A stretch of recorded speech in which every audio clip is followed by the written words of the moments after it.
नमस्कार दोस्तों, आज मैं आपको धर्मराज जी की कहानी सुनाने जा रही हूँ। प्रेम से बोलिए धर्मराज जी की जय हो। एक समय की बात है, एक नगर में एक राजा रहता था। उसकी दो रानियां थीं। छोटी रानी राजा को अति प्रिय थी क्योंकि वह बहुत ही सुंदर थी और पैसे वाले घर की थी। बड़ी रानी इतनी सुंदर नहीं थी और साधारण राशि परिवार से थी।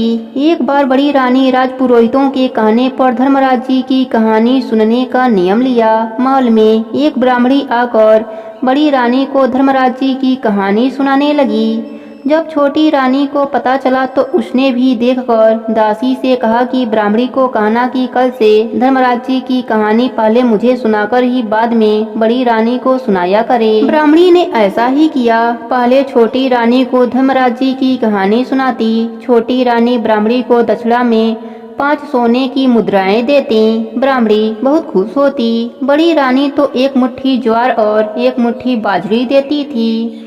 अब ब्राह्मणी दोनों रानियों में भेदभाव करने लगी। ब्राह्मणी छोटी रानी को बड़े ही धीरे धीरे और अच्छे से धर्मराज जी की पूरी कहानी सुनाती क्योंकि वह उसे 5 सोने की मुद्राएं देती थी, जबकि बड़ी रानी को जल्दी जल्दी और अधूरी कहानी सुनाकर चली जाती। जब एक दिन बड़ी रानी ने ब्राह्मणी से कहा, हे देवी, आप आराम आराम से धर्मराज जी की कहानी सुनाया करो और पूरी कहानी सुनाया करो। इस बात से ब्राह्मणी बड़ी रानी पर क्रोधित होते हुए बोली कि मुझे घर पर बहुत काम होते हैं, आप मुझे दक्षिणा भी अच्छी नहीं देती हैं। और दूसरे तरफ छोटी रानी रोज कहानी सुनने के बाद 5 सोने की मुद्राएं दक्षिणा में देती हैं। बड़ी रानी ने कहा, हे देवी, मैं आपको उद्यापन में अच्छी दक्षिणा दूंगी। दोनों रानियों ने साल भर में उद्यापन किया। छोटी रानी ने खूब धूमधाम से उद्यापन किया और बड़ी रानी 2 जोड़े ब्राह्मण ब्राह्मणी को भोजन कराकर उद्यापन किया। उधर छोटी रानी ने ब्राह्मणी को दक्षिणा में बहुत सा धन दिया। ब्राह्मणी धन पाकर बहुत खुश हुई। ब्राह्मणी फिर बड़ी रानी के पास दक्षिणा मांगने गई। बड़ी रानी सोच में पड़ गई कि मैं इसे दक्षिणा में क्या दूं। तभी उसे याद आया कि उनकी माँ ने उन्हें एक लाल रंग की सच्चे गोटे की जरी की साड़ी दहेज में दिया था। बड़ी रानी ने वही साड़ी ब्राह्मणी को दे दिया। ब्राह्मणी सच्चे गोटे की हीरे मोती की जड़ी की साड़ी पाकर बहुत खुश हुई। बड़ी रानी ने ब्राह्मणी से कहा कि यह साड़ी यहीं से बांधकर अपने घर जाओ। ब्राह्मणी ने साड़ी पहन ली और महल से जाने लगी तो छोटी रानी ने देखा। छोटी रानी ने दासी को भेजकर ब्राह्मणी को महल में बुलवाया और ब्राह्मणी से पूछा कि बड़ी रानी ने दक्षिणा में क्या दिया है। तो ब्राह्मणी ने कहा, सच्चे गोटे की सच्चे हीरे मोती से जड़ी की साड़ी बड़ी रानी ने मुझे दक्षिणा में दिया है। छोटी रानी ब्राह्मणी से कहा कि अब तुम जाओ। यह सब देखकर छोटी रानी आग बबूला हो गई। वह भवन में जाकर बैठ गई। जब शाम को राजा राजमहल में आए तो वह गुस्से का कारण पूछा तो उनसे कहा कि बड़ी रानी ने ब्राह्मणी को धर्मराज जी के उद्यापन में एक कीमती साड़ी दे दिया है, मुझे वही साड़ी चाहिए। राजा ने कहा कि हे रानी, वह साड़ी तो उनके मायके वालों ने उन्हें दिया था। छोटी रानी ने जिद पकड़ ली।